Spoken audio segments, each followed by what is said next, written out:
नमस्कार दोस्तों, शिक्षा सोपान के ऑनलाइन प्लेटफॉर्म में आपका एक बार हार्दिक स्वागत और अभिनंदन। जैसा कि आपको पता है कि विगत 6 से 7 दिन हमको इस प्लेटफॉर्म पर हुए हैं और आप लोगों का प्यार और सपोर्ट हमें बहुत अच्छा मिल रहा है। इसका आपके लिए बहुत बहुत धन्यवाद। और जो अभी जो भी हमारे साथी यदि अभी इस चैनल पर नए आए हैं, इस वीडियो पर नए हैं, तो वो हमारे चैनल को सब्सक्राइब कर लें, लाइक और कमेंट करें और दूसरे लोगों तक शेयर अवश्य कर दें।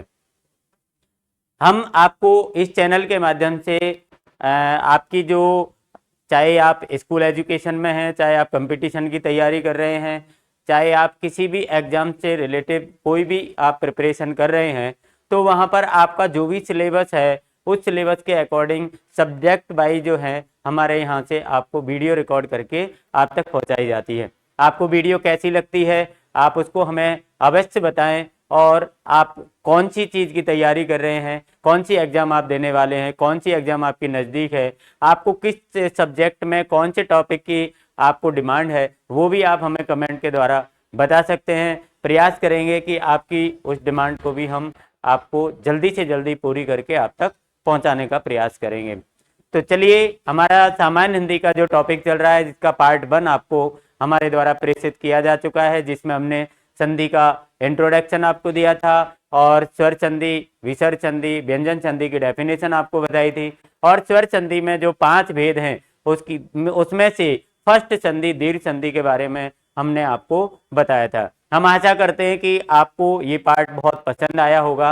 और अब हम आपके सामने उस संधि के सेकंड पार्ट के साथ में आज आपके सामने उपस्थित हैं। तो हमारा ज़्यादा समय खराब नहीं करते हुए हम आपको जल्दी से जल्दी हम वीडियो को हम स्टार्ट करते हैं।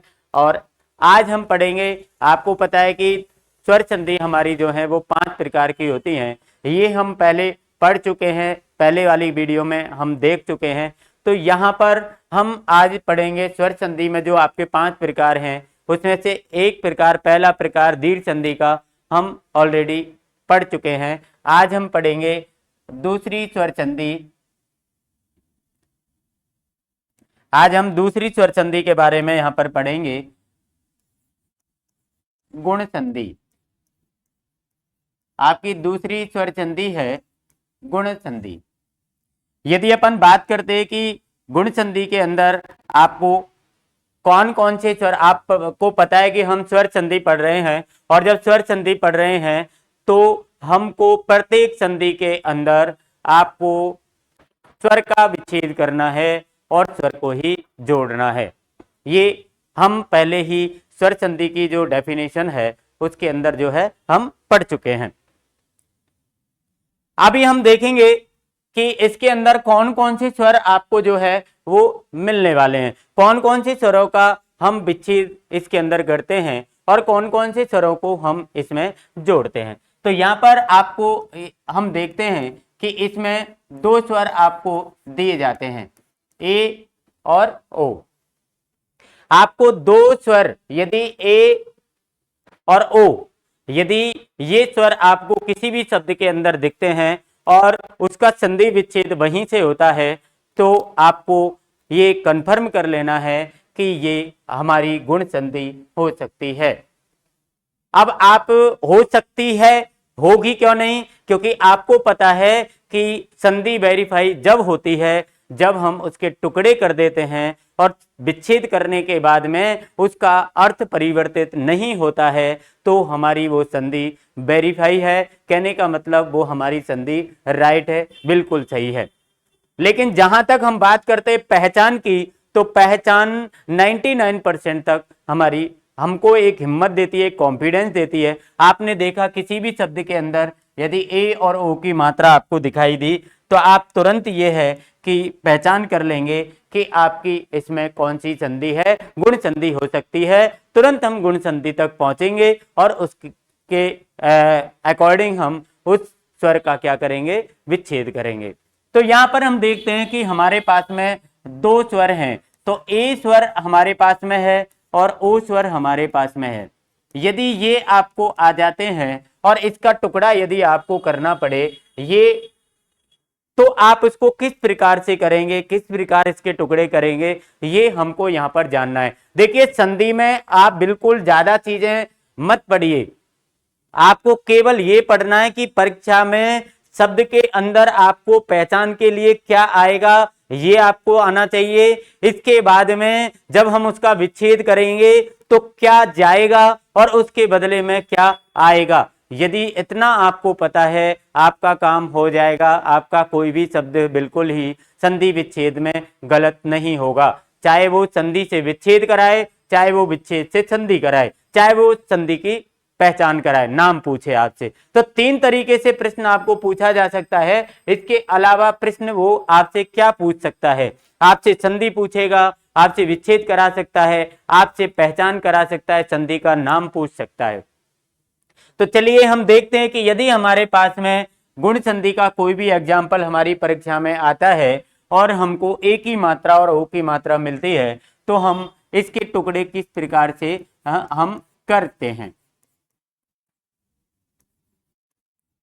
तो इसके टुकड़े करने के लिए आपको ये जो है फॉर्मूला आपको अपनाना पड़ेगा, ये आपको फॉर्मूला अपनाना है। अब ये क्या है, देखिए आप यहां पर मैं तीन चीजें यहां पर आपकी, एक ये है, एक ये है, एक ये है, तीन चीज आपके पास में यहां पर, ये आपका क्या है, ये आपकी संधि है, ये क्या है संधि है, और ये आपका क्या है विच्छेद है। लेकिन विच्छेद में भी ये आपका जो है, विच्छेद में आपको पता है कि दो पद होते हैं, ये प्रथम पद का अंत है और ये द्वितीय पद का क्या है प्रारंभ है, द्वितीय पद का प्रारंभ।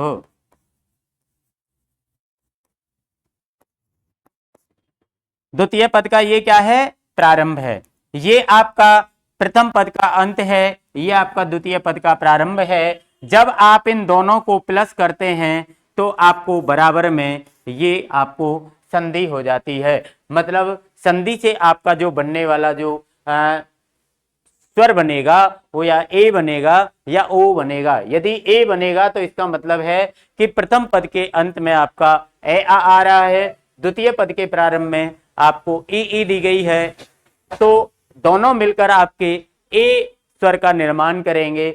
यदि आपको प्रथम पद के अंत में ए आ है और द्वितीय पद के प्रारंभ में यदि आपको उ दिया गया है तो आपको जो संधि होगी वो आपकी संधि स्वर बनेगा ओ।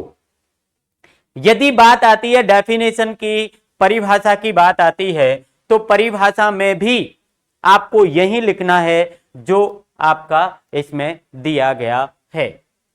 एक चीज और मैं यहां पर आपको बता देता हूं, इसमें एक ऋषि का एग्जाम्पल भी आपको आता है, रे ऋषि के एग्जाम्पल भी आपको यहां पर आते हैं।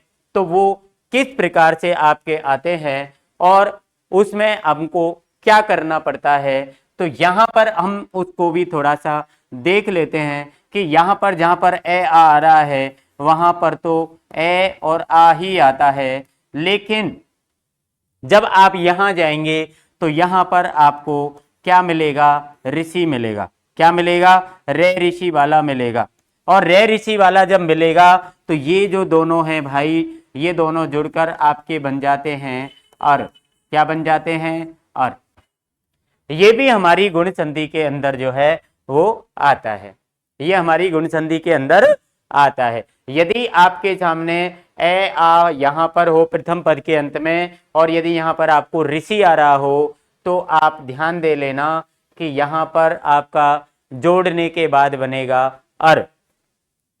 अब बात परिभाषा की आती है। देखिए परिभाषा जो है वो आपकी बुक्स वगैरह में, गाइड में या अन्य जगह पर आपको अनेक प्रकार से उसकी जो है वो डेफिनेशन आपको मिल जाएंगी और इतने शॉर्ट तरीके से मिल जाएंगी, इतने आपके टफ शब्दों का प्रयोग करके मिल जाएंगी कि आपको परिभाषा में से कुछ भी समझ में नहीं आएगा।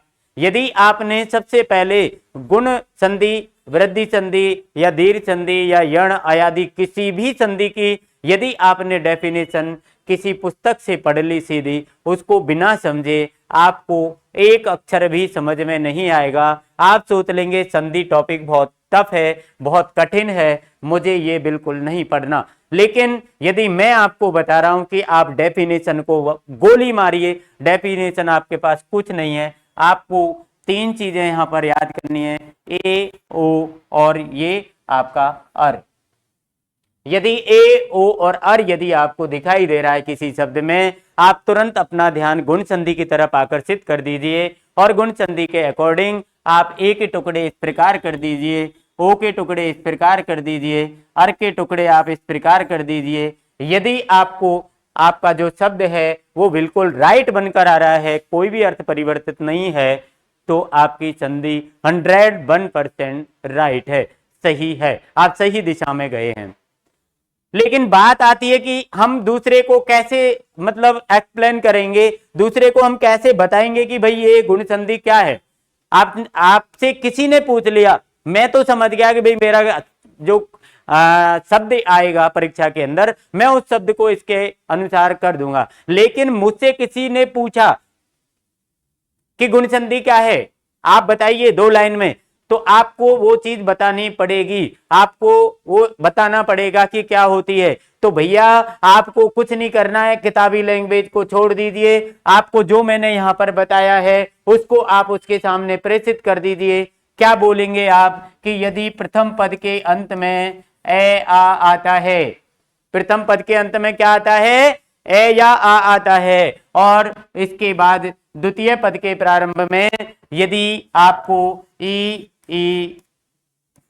ठीक है, उ या बड़ा उ, ठीक है, या आपको ऋषि आता है, तो इन तीनों में से कुछ भी आए आपको, जब हम इन दोनों की संधि करेंगे आपस में, इसको या इसको हम आपस में जोड़ते हैं, तो क्रमशः क्या बनेगा, क्रमशः ए ओ और क्या है, हो जाता है, हो जाता है। अरे भैया कुछ भी नहीं पढ़ना, कुछ भी परिभाषा याद नहीं करनी, कोई बुक में से नहीं करनी, आपको पता था, मैंने आपको यहां पर बताया कि प्रथम पद के अंत में ए आ रहा है सब जगह पर, मैंने यहां पर प्रथम पद का अंत लिख दिया ए आ, आपको खूब यहां पर दिखाई दे रहा है, मैंने यहां पर क्या लिख दिया, ए और आ। फिर मैंने यहां पर लिखा, देखो द्वितीय पद में ई उ और ये ऋषि, मैंने ये तीनों चीजें यहां पर लिखी और यहां पर एक शब्द जोड़ दिया क्रमशः, कि जब इनको हम जोड़ेंगे तो क्रमशः मतलब ए को आप ई के साथ जोड़ते हैं तो ए बनेगा, उ के साथ जोड़ते हैं ओ बनेगा, ऋषि के साथ जोड़ते हैं अर बनेगा। ये आपका संधि करने पर आएगा, ये आपकी क्या हो गई, परिभाषा हो गई, और परिभाषा भी क्या 100% आपकी राइट और 100% आपके लिए सही हो गई। दोनों चीज आपकी इसमें आ गई, पहचान भी आपकी आ गई, समझने का तरीका आपका आ गया और डेफिनेशन भी आपकी इसके अंदर आ गई। अब बात आती है, ये तो हो गया संधि की पहचान कर ली हमने, लेकिन बात आई कि जब हम संधि को पहचान जाएंगे कि ये गुण संधि है तो उसका संधि विच्छेद किस प्रकार करेंगे, या विच्छेद को समझ जाएंगे तो उसकी संधि किस प्रकार करेंगे, ये भी हमारे सामने एक चुनौती आ जाती है। लेकिन भैयाओ मैं आपसे इस बात को कहता हूं कि यदि आप पहचान तक पहुंच गए हैं तो संधि विच्छेद आपका चुटकियों में होने वाला है, आपको किसी भी प्रकार की कोई प्रॉब्लम आपको नहीं आएगी। तो देखिए यहां पर हम जैसे गुण संधि के कुछ उदाहरण देख लेते हैं कि गुण संधि को किस प्रकार हम, गुण संधि के उदाहरण देखिए, जैसे माना कि मैंने यहां पर लिखा रमेश, मैं आपको बिल्कुल, मुझे पता है कि आप हो सकता है कि कंपटीशन की तैयारी कर रहे हैं, हो सकता है आप 10वीं में पढ़ते हैं, हो सकता है आप 12वीं में पढ़ते हैं, हो सकता है आप 6ठी में ही पढ़ते हो, लेकिन मैं जो आपको तरीके से, जिस तरीके से आपके सामने किसी भी टॉपिक को जो एक्सप्लेन कर रहा हूं मैं उसको आपको एक निचले स्तर से ले जाकर के तैयार कर रहा हूं। जो बच्चा यदि एक 6th क्लास का बच्चा हो, 10th का बच्चा हो, 12th का हो, चाहे वो कंपटीशन में बैठ रहा हो, कहीं पर भी बैठ रहा हो, लेकिन उसको ये चीज जरूर समझ में आ जाएगी। अब आप देखिए यहां पर कि मैंने एक रमेश शब्द लिखा और रमेश में एक ही मात्रा हमको दिखाई दे गई, और जैसे ही हमको एक ही मात्रा दिखाई दे गई हमारा ध्यान जो है वो कहां घूम गया, हमारा ध्यान घूम गया गुण संधि की तरफ। कहां पर गया? गुण संधि की तरफ। गुण संधि कहती है कि ए यदि आए, एक ही मात्रा आए, ए स्वर यदि आपको दिखे तो गुण संधि कर दीजिए। और उसके टुकड़े कैसे करने हैं वो भी हमको यहाँ पर दिए गए हैं। जैसे मैं यहाँ पर आपको साइड में इनको लिख देता हूं कि ए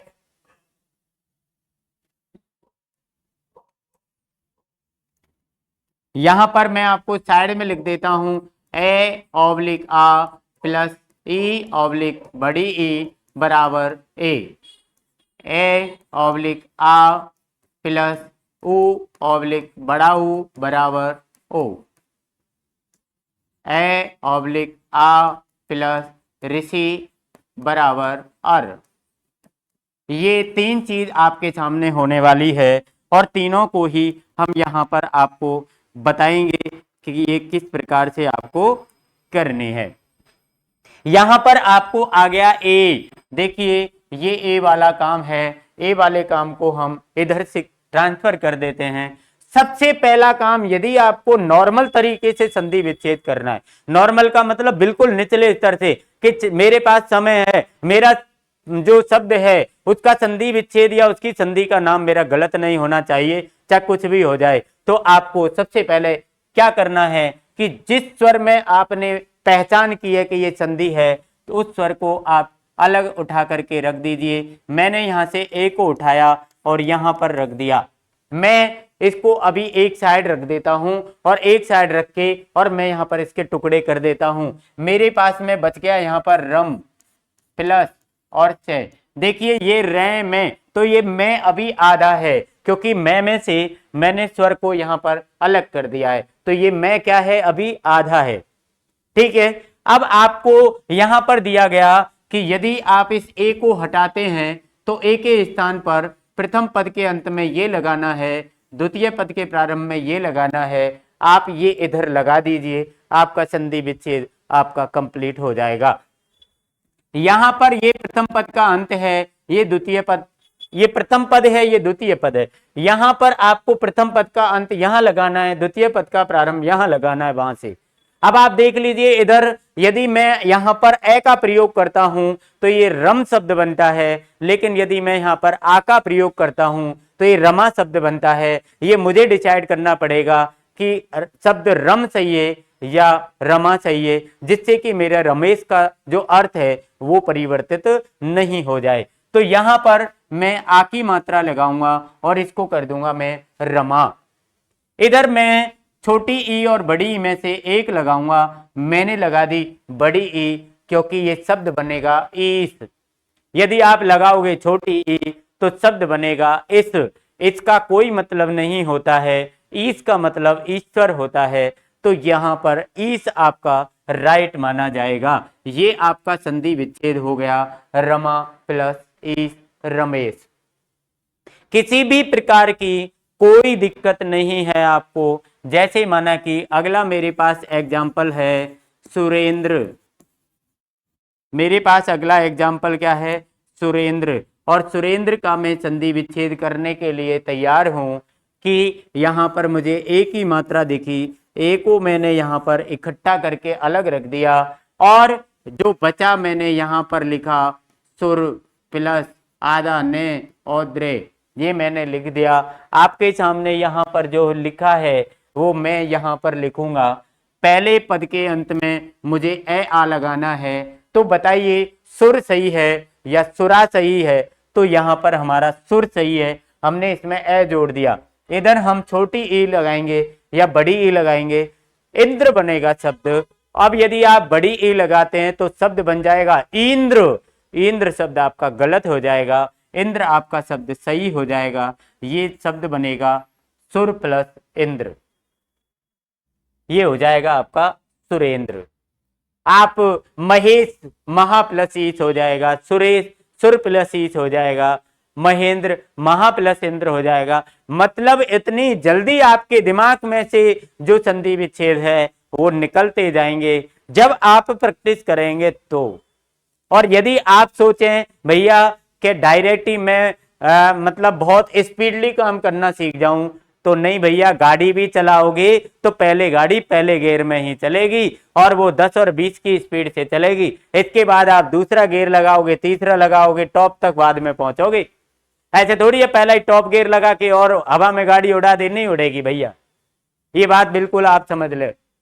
आप सबसे पहले इस माध्यम से चलिए, इस अक्षर को यहां से, इस स्वर को यहां से हटा के अलग पटको कि भैया तू अलग चल, मैं तेरे से बाद में बात करूंगा, पहले जो बचा है उसको मैं यहां पर संभाल के रख देता हूं। और जब मेरा ये बचा हुआ मैंने यहां पर रख दिया तो जो वर्ण मैंने हटाया है, जो स्वर मैंने हटाया है, उसके हिसाब से इसको आप सेट कर दो, आपका संधि विच्छेद फटाफट हो जाएगा। जैसे हम ओ के एग्जाम्पल देखते हैं और मेरे पास एक शब्द है परोपकार। हम सीधे शब्दों से बात करेंगे, क्योंकि सीधे शब्दों से जब हम बात करेंगे एक फायदा हमें होगा कि जब सीधे शब्द हम करते हैं संधि विच्छेद हमारा जल्दी होता है, और जब जल्दी होता है हमारे अंदर एक विश्वास आता है, एक सेल्फ कॉन्फिडेंस जागृत होता है कि मैं संधि विच्छेद करना जानता हूं। और यदि मैंने आपको पहली बार में ही कोई ऐसा संधि विच्छेद आपको डाल दिया, ऐसी संधि आपको मैंने डाल दी, आपसे वो नहीं हुई, पहले ही आप संधियों से परेशान थे, मैंने एग्जाम्पल भी ऐसा ही दे दिया, आप और परेशान हो गए, आप संधियों को छोड़ के भाग जाओगे कि भैया संधि मेरी बस की नहीं। तो इसलिए आप ये मत सोचना कि हम छोटे उदाहरण क्यों लेते हैं। छोटे उदाहरण का मकसद यही होता है भैया कि छोटे छोटे करके किसी चीज को सीखा जा सकता है, लेकिन बड़ी चीजें सबसे पहले लेकर के नहीं सीखा जा सकता। मुझे 1 क्विंटल वजन एक स्थान से दूसरे स्थान पर ले जाना है, लेकिन मैं 1 क्विंटल वजन एक साथ नहीं ले जा सकता, 100 किलो वजन में मेरे सर पर नहीं रख सकता। लेकिन यदि मेरे अंदर कार्य करने का जज्बा है, मेरे अंदर टेक्निक है, तो मैं 10-10 किलो करके 10 पार्ट में 1 क्विंटल वजन को एक स्थान से दूसरे स्थान पर पहुंचा दूंगा। मुझे समय जरूर लगेगा, लेकिन मेरा काम हो जाएगा। तो यहां पर हम ये कह रहे हैं भैया छोटी छोटी चीजें पढ़ो, आपको समय लग सकता है लेकिन आप संधि कंप्लीट सीख सकते हैं। यहां पर परोपकार को आप इधर करेंगे, मैंने यहां पर देख लिया कि ओ आ रहा है, ओ को मैंने यहां पर ट्रांसफर कर दिया, मैं ओ से बाद में बात करूंगा, और मैंने यहां पर लिखा पर प्लस, और यहां पर क्या बचा, पकार, यहां पर बचा पकार।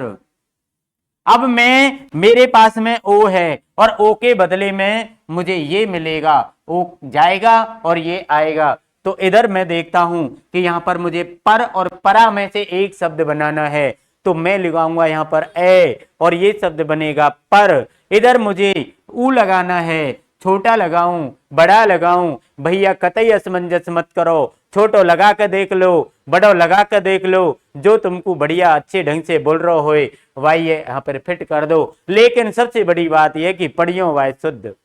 यदि तुमने उपकार लिख रहे हो पढ़ रहे हो उपकार, या उपकार लिख रहे हो पढ़ रहे हो उपकार, तो आपका शुद्धिकरण कभी भी सक्सेस नहीं हो पाएगा। आपको यहाँ पर क्या लगाना है, छोटा ऊ लगाना है, शब्द बनेगा उपकार, शब्द बनेगा उपकार, संधि विच्छेद हो जाएगा आपका पर प्लस उपकार। आपको किसी प्रकार की कोई टेंशन नहीं। जैसे कि आपको शब्द आ गया महोत्सव, जैसे आपको शब्द आया महोत्सव, आपने देखा ओ आ रहा है, आपने ओ को साइड में रखा और ओ को साइड में रख गए और आप चले संधि विच्छेद करने के लिए, तो मेरे पास में यहां बचा मह और प्लस आधा से, वो आधा ते से और वे। अब मुझे दोनों साइड में इधर ए आ लगाना है, इधर ऊ में से लगाना है। भैया आप देख लो ये मह सही है या महा सही है, तो ये तो महा सही है, यहाँ पर आ लग गया। इधर उत्सव सही है या उत्सव सही है, तो ये उत्सव सही है, यहाँ पर मेरा उत्सव हो गया। मेरा संधि विच्छेद एकदम सक्सेस और राइट हुआ, सही हुआ। तो भैया ये सीधे सीधे एग्जाम्पल से आपको संधि को सीखना है। हाँ, मैं आपको जब ये संधि कंप्लीट आपकी हो जाएंगी और आप अच्छे ढंग से इनकी तैयारी कर लोगे, इसके बाद में मैं आपको एक संधि की 1 या 2 घंटे की करीब 150 क्वेश्चन लेकर के हम एक आपके सामने मैराथन लेकर आपके सामने उपस्थित होंगे और उसमें फटाफट फटाफट से एक से बढ़कर एक एग्जाम्पल आपके सामने प्रस्तुत करेंगे। छोटे से छोटा, एवरेज और कठिन से कठिन सभी प्रकार के प्रश्नों को उसमें हम समाहित करेंगे और उससे आपको बहुत बेनिफिट मिलेगा। अब हम बढ़ते हैं अगली संधि की ओर, वृद्धि संधि की ओर। हमारी तीसरी संधि है आपकी वृद्धि। कौन सी संधि है आपकी? वृद्धि संधि। देखिए, मैंने एक संधि में आपको इसलिए अधिक समय लगाया है, यदि आप एक संधि को अच्छी प्रकार से पढ़ लेते हैं तो अन्य संधियों में धीरे धीरे धीरे धीरे आपकी जो बेसिक चीजें होती हैं, बेसिक चीजें आपके दिमाग में बैठ जाती हैं और आगे जाके हम उनको जो अन्य संधियां हैं उसमें हमको केवल एक पहचान अलग से पढ़नी होती है, बाकी की तरीका हमारे पास में पहले से ही ऑलरेडी होता है। अब अपन देखिए, इसमें स्वर आपको जो आएंगे वो आएंगे आई और औ। इसमें जो आपको स्वर आएंगे वो कौन से आएंगे? आई और औ स्वर इसमें आपको देखने को मिलेंगे। तो आप इसको कैसे करेंगे? आई जो हमारा स्वर है जब संधि में आएगा और जब हम विच्छेद करेंगे तो आई को हमें हटाना पड़ेगा, आई के स्थान पर हमें कुछ और लगाना पड़ेगा। तो हम क्या लगाएंगे ये यहां पर हम देख लेते हैं। तो आपका सूत्र बन गया आई बराबर जो आपका होता है वो ए आ प्लस ए या आई। यहां पर यदि औ की बात करेंगे तो औ बराबर होता है आपका ए आ प्लस ओ औ। ये आपका एक क्या है? सूत्र है और इसके द्वारा आप अपने जो एग्जाम्पल हैं उनको आप कर सकते हो। कोई कहता है कि सर परिभाषा क्या है? भैया परिभाषा में कोई मतलब नहीं है, आप परिभाषा को पढ़ो, किताब में से पढ़ो, गाइड में से पढ़ो, इंटरनेट से पढ़ो, परिभाषा कहीं से भी पढ़ो, परिभाषा कभी समझ में नहीं आती है। यदि पहले आपको ये चीजें सारी पता है, आपको परिभाषा अच्छे ढंग से समझ में आ जाएगी।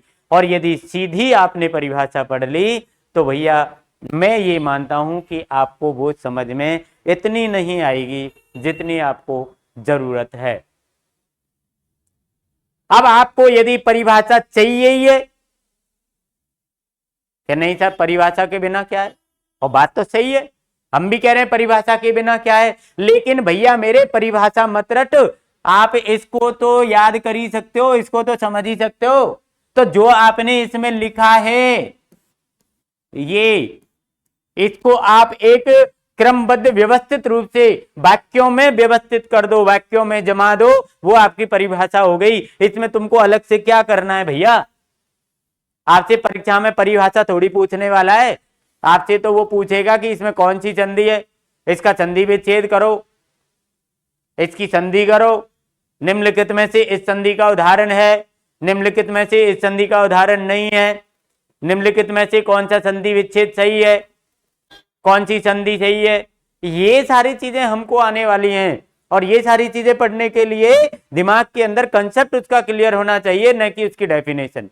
डेफिनेशन तो मैं खुद बना दूंगा, यदि आपको माना कि मुझे कोई चीज पता है तो मैं डेफिनेशन खुद बता दूंगा, यदि आपको कोई चीज पता है तो डेफिनेशन आप खुद बना दोगे। वो आप कहोगे कि डेफिनेशन चाहिए, मैं खुद बना दूंगा। तो आप देखिए कैसे बनानी है आपको। ये आपका प्रथम पद का अंत है, ये आपका द्वितीय पद का प्रारंभ है, और दोनों मिलकर आपके ये हो जाते हैं। बस ये आपको परीक्षा डेफिनेशन के परिभाषा के अंदर लिखना है, और क्या लिखना है देखिए, आप परिभाषा बना लो कि यदि प्रथम पद के अंत में ए आ आए, देखिए ए आ यहां पर आ रहा है, ए आ ऊपर आ रहा है, इसका मतलब ए आ तो प्रथम पद के अंत में आना है, कॉमन है। और यदि द्वितीय पद के प्रारंभ में ए आई या ओ औ आए तो संधि करते समय दोनों मिलकर क्रमशः, क्रमशः शब्द को मत भूल जाना, क्योंकि यही हमारा काम का है। यदि क्रमशः आप भूल गए तो कोई ए आ के बाद ए आई आया तो कोई औ मतलब निकाल लेगा और या फिर आई निकालेगा, ये उसके ऊपर है। लेकिन आपने लिखा कि क्रमशः है, क्रमशः का मतलब यदि ए आ के साथ में ए आई आया तो आई बनेगा, ए आ के साथ में ओ औ आया तो आपका औ बनेगा। ये क्रमशः का मतलब होता है, ये ही आपकी डेफिनेशन होती है। ये क्या होती है? आपकी डेफिनेशन होती है। देखिए, जैसे आपको एग्जाम्पल आ गया और आपके सामने लिखा एक एक, क्या लिखा? एक एक। आपने देख लिया मात्रा कितनी ऊपर? 2। यदि आप देशज भाषा में मैं बात करूं तो यदि आपको किसी भी वर्ण की चोटी पर चुटिया 2 हो, चुटिया कितनी हो? 2। दिमाग के लगाओ वृद्धि संधि में, चुटिया मिले 1, दिमाग के लगाओ गुण संधि में, और यदि परफेक्ट बैठ जाए तो आंसर वही है। तो ऐसे करके आपके अंदर एक पहचान करने का तरीका और जज्बा होना चाहिए। आप क्या संधि विच्छेद क्या चीज है आपके साथ? आपके सामने शब्द लिखा एक एक, एक एक में से मैंने आई को हटाया, यहां लिख दिया। तरीका मेरे पास वही है, मैं तरीका वही यूज कर रहा हूं। लेकिन धीरे धीरे जब मेरे पास में मजबूत हो जाऊंगा मैं इस छोटे और सिंपल तरीके से, जब मैं डायरेक्ट संधि विच्छेद कर दूंगा कि आप बोलिए शब्द, मैं बोलूंगा संधि विच्छेद, मुझे ना लिखने की जरूरत पड़ेगी, ना पेन कॉपी, कोई भी कुछ नहीं। आप शब्द बोलिए, मैं संधि विच्छेद करूंगा। ये कब होगा भाई? गाड़ी 120 की पे कब दौड़ेगी? जब पहले पहले गियर में 10 और 20 की पे दौड़ेगी, 30 की पे दौड़ेगी, 40 की पे दौड़ेगी, 50, 60, 70, 80, 90, 100, जब जाके नहीं धीरे धीरे 120 पे पहुंचेगी। और पहले 120 पे नहीं दौड़ेगी भैया। तो यहां पर मैंने आई को हटा दिया और मेरे पास बचा क्या? एक और कै। एक में मेरा कै क्या है? बिना स्वर के है, स्वर रहित है, क्योंकि मैंने उसका स्वर अलग बैठा के रखा हुआ है, क्योंकि मैं उसके बदले में कुछ लेने वाला हूं और मैं एक आई के बदले में लेने वाला हूं पहले पद के लिए ए आ और द्वितीय पद के लिए ए आई। यहां पर हम देखते हैं कि यहां पर ए और आ में से मुझे ए लगाना है, क्योंकि शब्द बनेगा एक। और यदि मैं इधर की बात करूं तो ए और आई में से मुझे ए लगाना है, क्योंकि शब्द बनेगा एक, एक नहीं बनेगा, शब्द बनेगा एक नहीं बनेगा। तो मैंने लगा दिया ए। मेरे पास अगला शब्द आया, बाई चांस मेरे पास में एक शब्द आया सदैव। मेरे पास शब्द आया सदैव। मैंने क्या किया? आई को हटा के साइड में रखा और मेरे पास बचा सद प्लस बै। क्या करना है मुझे? यहां पर ए आ लगाना है, वहां पर ए आई लगाना है। मैंने यहां पर आ लगाया, बना शब्द सदा। यदि मैं ए लगाता तो शब्द बनता सद, सद शब्द आपका गलत हो जाता, इसलिए मैंने बनाया सदा और ये हो गया एब, सदा प्लस एब। एब आई की मात्रा आपको यहां पर नहीं लगानी है। जैसे माना कि आया आपके साथ शब्द आ गया पुत्रेष्णा, शब्द आया पुत्रेष्णा। पुत्रेष्णा में आपने देखा आई की मात्रा है, मैंने तुरंत आई की मात्रा को साइड में रखा, मेरे पास बचा शब्द पुत्र और शना। इधर मुझे ए आ लगाना है, इधर मुझे ए आई लगाना है, तो इधर तो पुत्र सही है, यहां पर मैं लगा दूंगा एष्णा। एष्णा पुत्रेष्णा, एष्णा का मतलब होता है इच्छा, पुत्र की इच्छा। धनेष्णा, धन की इच्छा। ठीक है ना? तो ये चीज आपको इस प्रकार से करनी है। यहां पर जैसे माना कि आपको एग्जाम्पल आ गया औ वाला और आपको लिखा गया एग्जाम्पल वनौषधि।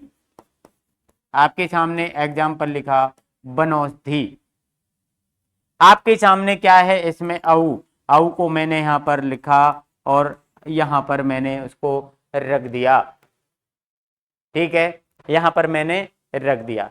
इधर मैं बात करूंगा अब आपको जो बचेगा उसकी, ये हो गया 1 प्लस सधी। अब देखिए यहाँ पर मुझे ए लगाना है, उधर मुझे ओ लगाना है। यहाँ मैंने ए लगा दिया, ये बन गया 1, लेकिन इधर मैं लगाऊंगा क्या, ओ औषधि बनेगा, औ लगाऊंगा औषधि बनेगा। तो ये शब्द जो आपका होता है वो औषधि होता है। तो ये हो गया 1 प्लस औषधि, मतलब वन, जो हमारा जंगल होता है उसमें से जो हमें औषधि प्राप्त होती है उसको हम वन औषधि के नाम से जानते हैं। जैसे आपके सामने आया महोज, आपके सामने शब्द आया महोज, आपने औ को यहां से ट्रांसफर करके यहां पर लिखा, आपके पास शब्द बचा महा प्लस ओज, मतलब आपके पास में यहां पर हमने आ लगाया, यहां पर हमने ओ लगाया, ये हो गया महा प्लस ओज। ये आपकी जो है वो वृद्धि संधि आपकी कंप्लीट हो गई। इसके बाद अपन पढ़ते हैं आयादी संधि। नंबर 4 पर अपन पढ़ते हैं आयादी संधि। सबसे ज्यादा बच्चों को जो प्रॉब्लम होती है वो अयादी संधि और यण संधि के अंदर ज्यादातर हम देखते हैं कि बच्चों को बहुत सारी प्रॉब्लम जो है वो आती हैं। तो भैया कोई प्रॉब्लम आपको नहीं आनी चाहिए। आप देखिए इसके अंदर मैंने आपको बताया कि क्या आता है ये देखना है, क्या जाएगा ये देखना है, और जो जाएगा उसके बदले में क्या आएगा आपको ये देखना है। यदि ये चीज आपके पास है, ये चीज आपने क्लियर कर रखी है, तो आपका संधि कुछ नहीं बिगाड़ सकती। तो देखिए इसके अंदर आपको क्या आता है। यहां पर मैं यदि शॉर्ट में लिख देता हूं तो आपको कोई भी ए आ की मात्रा आएगी और ए आ की मात्रा के बाद में आपको ये और बे दिखाई देगा, ये इसकी पहचान है। जैसे यहां पर मेरे पास एक एग्जाम्पल आ गया माना कि नयन, एक एग्जाम्पल आ गया माना कि नायक, एक एग्जाम्पल आया माना कि पवन, एक एग्जाम्पल मेरे पास आया माना कि भावुक। अब देखिए मैंने ये चारों तरह के एग्जाम्पल आपके सामने लिखे, आपको पहचान करनी है कि कौन सी संधि है। अब मैं आपको इसलिए एग्जाम्पल पहले यहां पर दे रहा हूं कि आपको ये कंसेप्ट समझ में आ जाए कि ए आ के बाद में यह बे कैसे आएगा।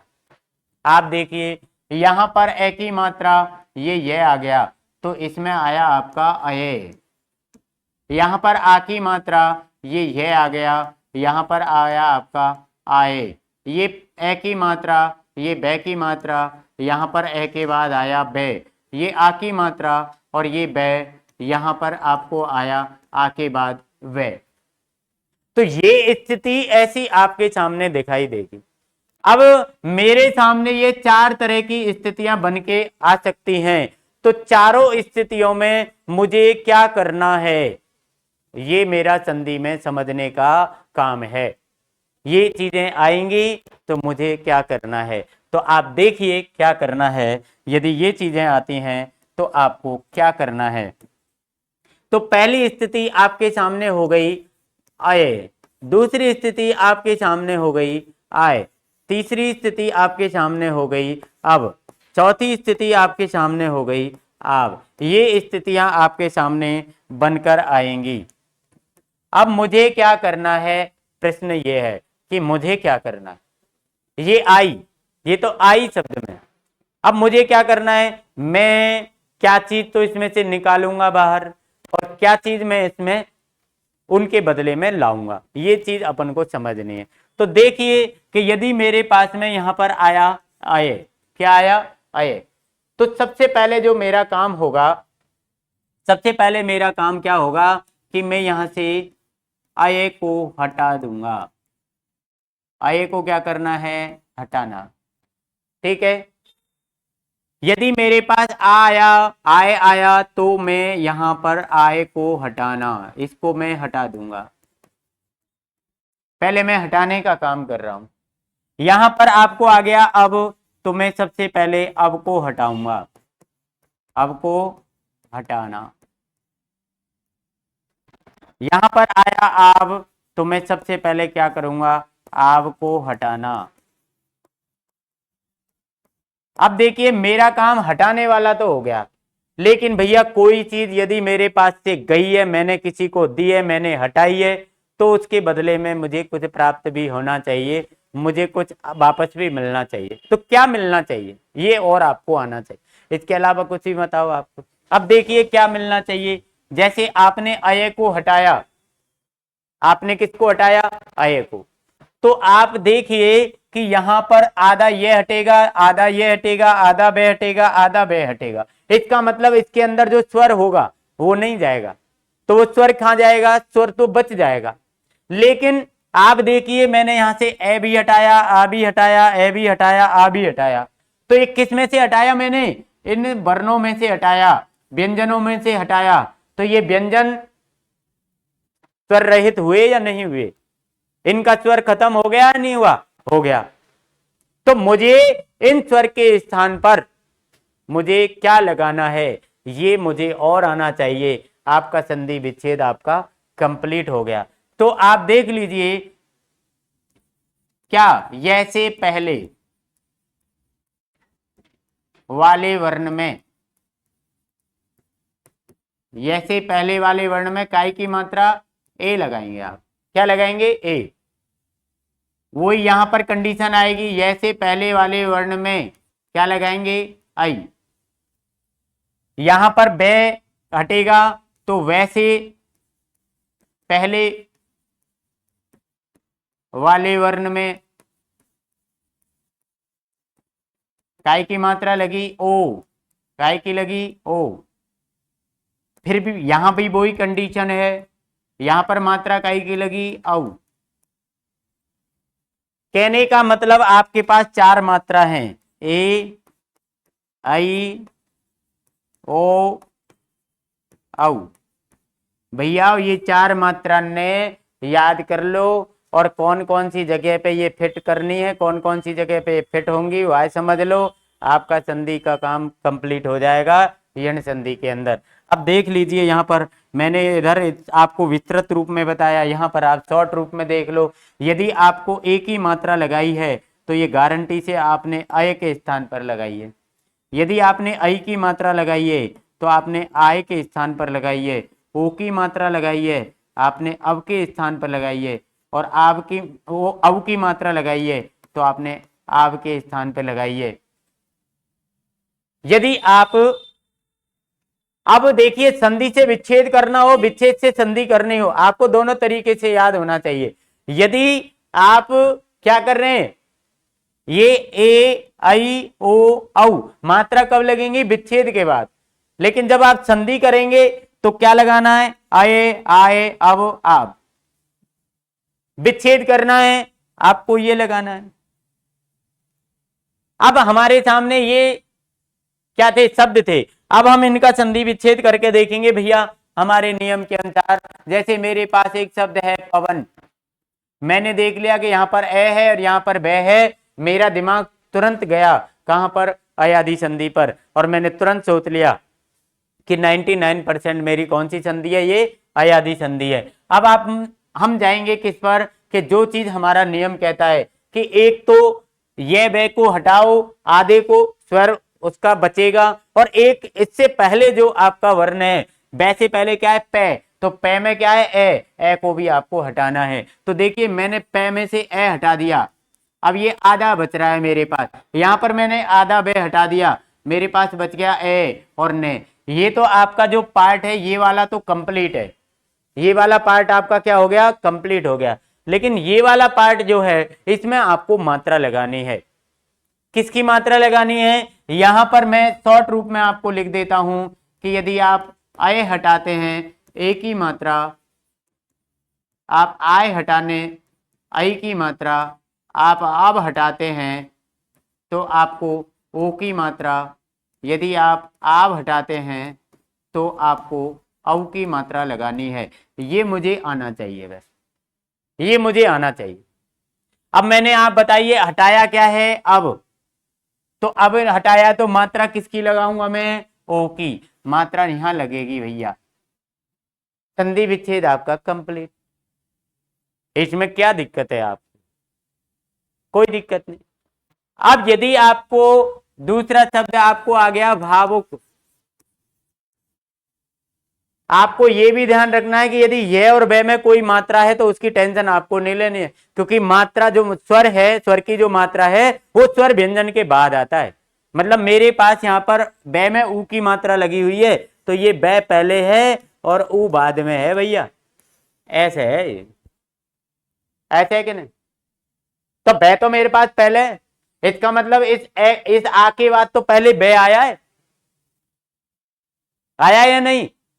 तो आ के बाद बे आया है, तो भैया आब हो गया, और आब को हटाऊंगा जब मात्रा किसकी लगाऊंगा, औ की। आब मैंने हटा दिया, भे में से आ गया और इधर बे गया, तो मेरे पास बच गया ओ को, और भे में मैंने मात्रा लगा दी औ की, मेरा संधि विच्छेद हो गया।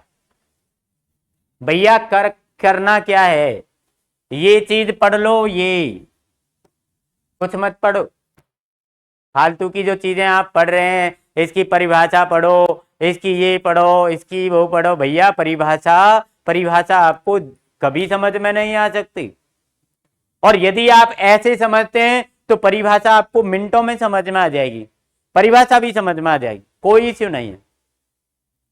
आगे मैंने एग्जाम्पल लिखा यहां पर नयन, आप देख रहे हैं कि नयन में यहां पर ए है, यहां पर ए यह है, तो मैं अय को हटाऊंगा, मेरे पास में बच गया ने प्लस अन, मतलब ये ए और ये ने मैंने यहां पर लिख दिया।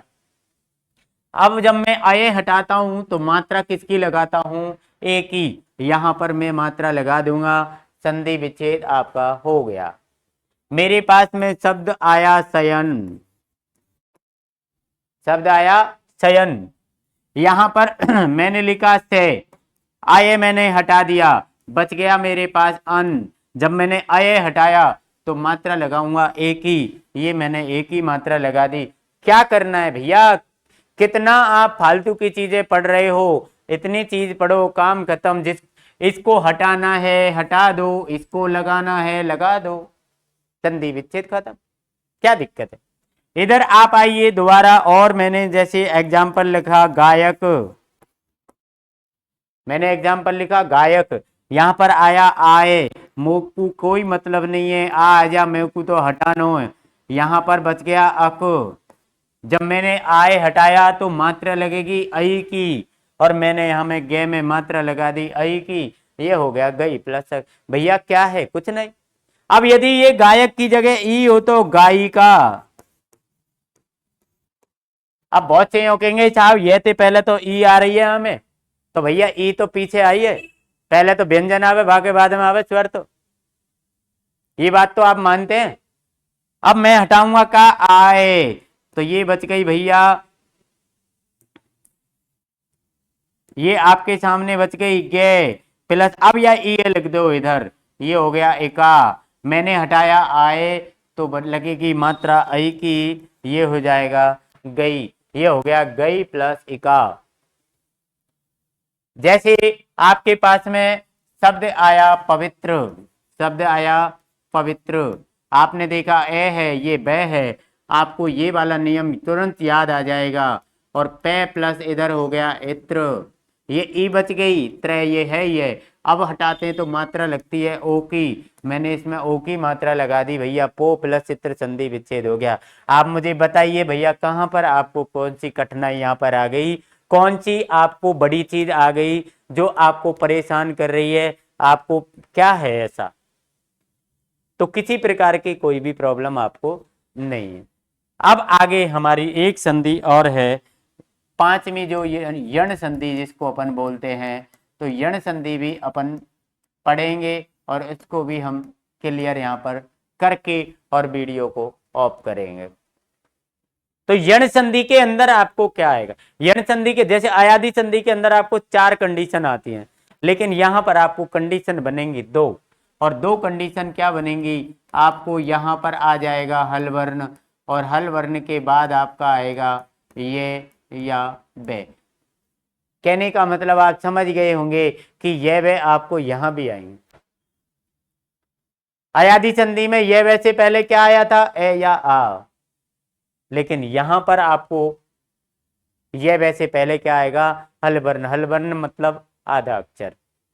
मेरे पास दो स्थिति यहां पर बन के आती हैं। पहली स्थिति बनेगी आधा अक्षर आएगा, आधा अक्षर के बाद आपको यह मिलेगा। दूसरी स्थिति मेरे साथ बन के आती है, आधा अक्षर आएगा, आधे अक्षर के बाद में आपको ब मिल सकता है। ये दो स्थिति आपको मिल सकती है। अब ये दोनों स्थितियों में आपको क्या करना है, ये मायना रखता है आपका कि दोनों स्थितियों में आपको क्या करना है। ये तो आपको आएगा। जैसे यहां पर एक मैं इधर एग्जांपल आपको लिख देता हूं, अत्यधिक, ये आधे अक्षर के बाद यह हो गया। एक मैंने यहां पर लिख दिया वधवागमन,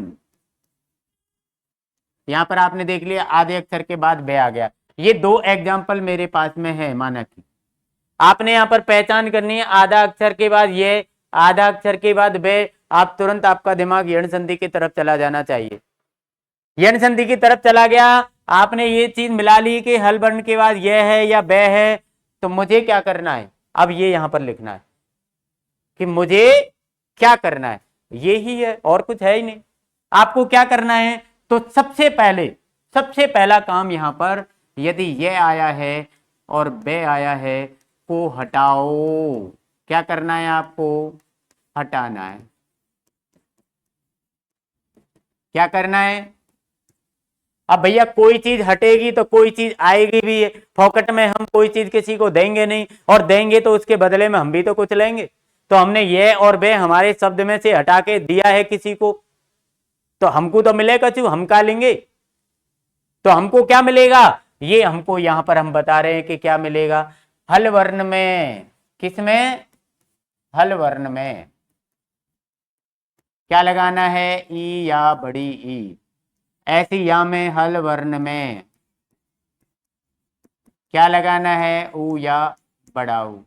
भैया ये दोनों स्थिति ने तैयार कर लो, अच्छे प्रकार से पढ़ लो, आपको कोई कुछ नहीं बिगाड़ सकता यण संधि के अंदर। और अब आप एग्जाम्पल देख लीजिए। माना कि मेरे पास में यहाँ पर आपको एग्जाम्पल बता रहा हूं, मेरे पास में एग्जाम्पल वहां पर लिखा हुआ है अत्यधिक।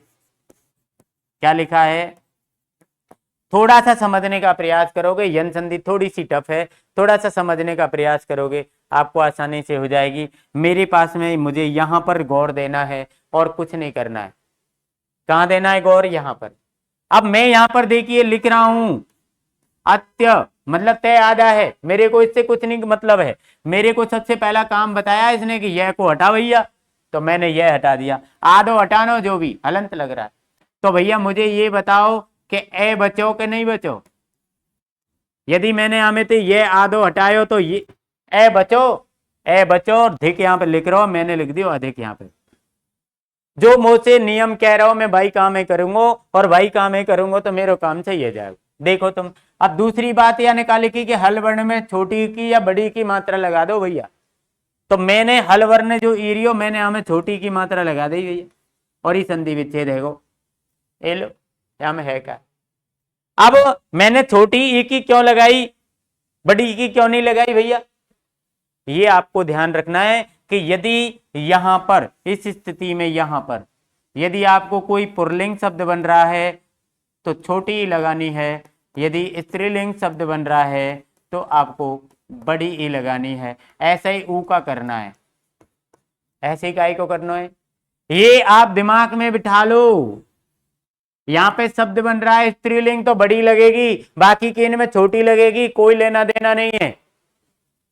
अब अति शब्द आपको इतना मिलाना है कि ये भैया स्त्रीलिंग तो नहीं है। अब जब अति शब्द स्त्रीलिंग नहीं है, आपका सॉल्यूशन, आपको बड़ी लगानी नहीं छोटी लगानी। अब जैसे मैंने यहां पर दूसरा उदाहरण लिख रखा है एक वधवागमन। अब देखिए इसको देखिए आप, मेरे पास में एग्जांपल है वधवागमन। यहां पर मैंने देखा ये, इससे मेरा मतलब है आधा ध और बा। अब मैंने क्या किया, बे और आधा ध लिख दिया, प्लस लगा दिया, और आ बचा इसमें से गमन ये लिखा है। मैंने लिख दिया आगमन। मेरी मर्जी से कुछ नहीं कर रहा हूं मैं। मुझसे ये कहा इसने कि बे आए तो बे हटाओ, मैंने हटा दिया। और कुछ किया मैंने? नहीं। इसने कहा कि हल वर्ण में छोटे या बड़े ऊ की मात्रा लगाओ भैया। अब मैं यहां में हल वर्ण में है ध, और ध में मैं ऊ की मात्रा लगानी है, छोटे की लगाऊं बड़े की लगाऊं, लेकिन ऊ की लगानी है। तो बनेगा का शब्द बधू। अब बधू को आपको देखना है कि ये पुरलिंग है या स्त्रीलिंग है, ये पुरलिंग है या स्त्रीलिंग है। तो बताइए बधू आपका स्त्रीलिंग है या पुरलिंग है? आपका स्त्रीलिंग है, क्योंकि बधू हम दुल्हन को कहते हैं और दुल्हन स्त्रीलिंग शब्द है। तो मुझे यहां पर मात्रा लगानी है बड़े ऊ की। कतई कोई टेंशन नहीं है, कोई आपको किसी भी प्रकार से दिमाग में कुछ भी नहीं रखना है कि ये बड़े ऊ की क्यों आई, छोटे ऊ की क्यों नहीं आई। आपसे हम कह रहे हैं स्त्रीलिंग है बड़ी लगाओ, पुरलिंग है छोटी लगाओ, कोई टेंशन वाली बात नहीं। आप कहीं भी देख लो, आप पति लिखते हैं छोटी की लगती है, आप पत्नी लिखो बड़ी की लगती है। ज्यादातर आप स्त्रीलिंग शब्द देखेंगे पीछे आपको मात्रा बड़ी मिलेगी। आप अपने नामों को देख लीजिए, लड़कियों के नाम देखो, लड़कान के नाम देखो, कुछ नाम कॉमन होते हैं, कुछ अपवाद भी होते हैं, बट अधिकतर यदि आप देखेंगे तो लड़कियों का नाम, महिलाओं का नाम जो स्त्रीलिंग शब्द हैं उसके पीछे की जो मात्रा है वो आ, बड़ी ई, बड़ा ऊ, ऐसी मात्राएं आपको मिलती हैं। अन्य एग्जाम्पल हम देखते हैं यहां पर और भी। जैसे माना कि कुछ एग्जाम्पल होते हैं उनकी शुरुआत में ही आधा अक्षर आ जाता है, शुरुआत में ही आधा अक्षर आ गया, हम टेंशन में आ गए कि भैया ये तो बीच बीच में जो आती है हमारी संधि की पहचान, ये तो फ्रंट में ही आ गई, शुरुआत में आ गई। अरे हमको क्या टेंशन, कहीं भी आ गई, हमको तो जहां आओगे वहीं से हमको तो वही नियम पालन करना है और वही काम आपको करना है। तो मैंने यहाँ पर वही काम किया, आधा ने मैंने यहाँ पर लिख दिया और इधर मैंने ये हटा दिया, बड़ा ऊ मेरे पास बचा और मैंने न लिख दिया। अब मुझे यहाँ पर छोटी या बड़ी की मात्रा लगानी है, क्योंकि मैंने हटाया क्या है ये, तो भैया नी जो शब्द है वो स्त्रीलिंग तो नहीं है, तो मैंने छोटी की मात्रा लगा दी। हमारा क्या है इसमें, हमने जो नियम था वो आपने कर दिया।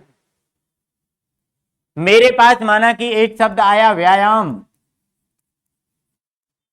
शब्द आया व्यायाम, आधा वे है मैंने लिखा, ये मैंने हटाया, आ ये बचा और याम, आयाम। हमसे कहा गया यदि आपने ये हटाया है तो ई की मात्रा लगाओ, तो मैंने लगा दी ई की मात्रा। अब भी कोई स्त्रीलिंग शब्द तो बननी नहीं है, जो बड़ी लगानी है तो छोटी लगेगी। आप कहेंगे कि साहब बड़ी कौन सी लगेगी, कहां पे लगेगी? आपके सामने एक मैं एग्जाम्पल लिखूं, सख्यागम। कौन सा है, क्या है ये सख्यागम?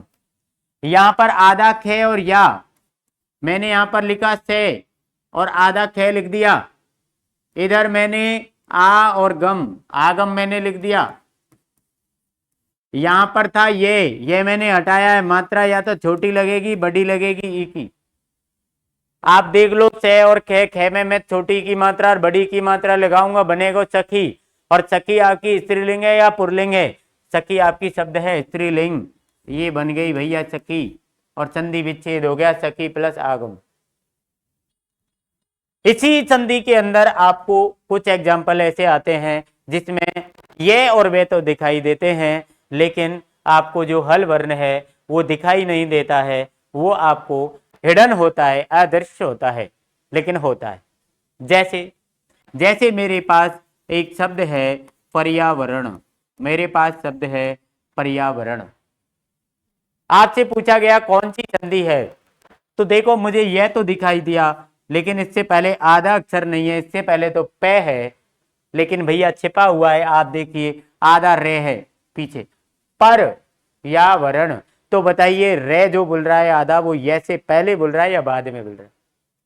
पहले बोल रहा है, पहले बोल रहा है। तो आपके यहां पर आधा रे है या नहीं है, और पीछे यह है कि नहीं है? सीधी सी बात है, संधि कौन सी होगी? यण। मुझे यहां पर लिखना है पैर, और यहां पर आवरण, क्या लिखना है? आवरण। मैंने हटाया ये, मात्रा लगेगी कई की? ई की, और छोटी लगेगी कि बड़ी। अब यहाँ पे बड़ी मत लगा देना कि साहब ये तो परी बनेगा, परी शब्द तो जो है वो स्त्रीलिंग होता है, तो परी शब्द स्त्रीलिंग होता है, लेकिन ये वो वाली परी नहीं है भैया। इस परी का मतलब है चारों ओर। पर्यावरण किसको कहते हैं? जो हमारे चारों ओर का जो आवरण है, चारों ओर की जो स्थिति है हमारे चारों ओर, वो हमारा पर्यावरण है। तो परी का मतलब यहां पर क्या है? चारों ओर। क्या है? जो हमारे चारों तरफ है, वो नहीं है, वो परी नहीं है, आप समझ रहे हैं, वो स्त्रीलिंग शब्द हो जाएगा, तो वो नहीं है। बड़ी परी आपको नहीं लिखनी है यहाँ पर। एक जैसे आपको एक शब्द होता है नद्यर्पण, मतलब आपका एक, आपने देखा होगा संयुक्त वर्ण है ज, जो विद्यालय में आता है, नद्यर्पण ये आ गया। अब इसमें तो आपको रर्रा भी दिखाई नहीं दे रहा, और रर्रा दिखाई दे रहा है वो तो पे दिखाई दे रहा है, ये तो और बे तो है ही नहीं। अब आप कंफ्यूज हो जाओगे साहब, यहाँ में तो ना ये ना बे ना आधो अक्षर कच्चे नहीं है। भैया मेरे यहाँ पर आप देखो, दह की जो बनता है वो दे और ये से बनता है, मतलब आधा दे और ये आएगा। आप बताइए ये आधा अक्षर हुआ, ये हुआ। संधि का नियम आपके लागू हो रहा है नहीं हो रहा है? यहाँ पर बिल्कुल हो रहा है, हो रहा है। आपकी संधि का नियम यहां पर लागू हो गया, और ये मैं शब्द को ऐसे भी लिख सकता हूं, लेकिन हो सके भैया पेपर बनाए बारा कोई जो है वो ज्यादा दिमाग लगाए और शब्द ऐसे दे दे तुमको, तो दे ही दे, उसमें उसका कोई दोष नहीं है। फिर आप सोचो कि साहब ऐसे कैसे दे दिया, दे देगा। तो नद्यर्पण अब आपकी समझ में बिल्कुल आ जाएगा कि ये नद्य आधा दे आपने लिख दिया, और यहां पर ए बच गया, और ये हो गया आपका अर्पण। ये क्या हो गया आपका? अब मुझे यहां पर ई की मात्रा लगानी है, ई की मात्रा लगाऊंगा, बनेगा शब्द क्या? नदी। अब आपको पता है नदी शब्द तो स्त्रीलिंग है, नदी शब्द स्त्रीलिंग है, आपने लगा दी तुरंत बड़ी की मात्रा, आपका संधि विच्छेद सही हो गया। ये आपकी यण संधि है। स्वर संधि आपकी 5 थी, दीर्घ, गुण, वृद्धि, अयादि और यण। ये पांचों संधि हमारे द्वारा आपको जैसा हमसे बन सका उस प्रकार से आपको समझाने का प्रयास किया। आपकी समझ में कितना आया और क्या चीज आपको अन्य चाहिए? आपके मन में कोई ऐसा प्रश्न है, कोई सवाल है जो आपकी समझ में नहीं आया, आप कमेंट के द्वारा उसको हम तक पहुंचा सकते हैं। यदि आप पहली बार इस वीडियो को देख रहे हैं, हम बार बार आपसे एक ही बात कहते हैं कि हमारे चैनल को आप सब्सक्राइब कर लो। क्यों? क्योंकि ये एक शिक्षा का चैनल है, और शिक्षा को भैया बांटने वाला भी क्या होता है? गुरु होता है।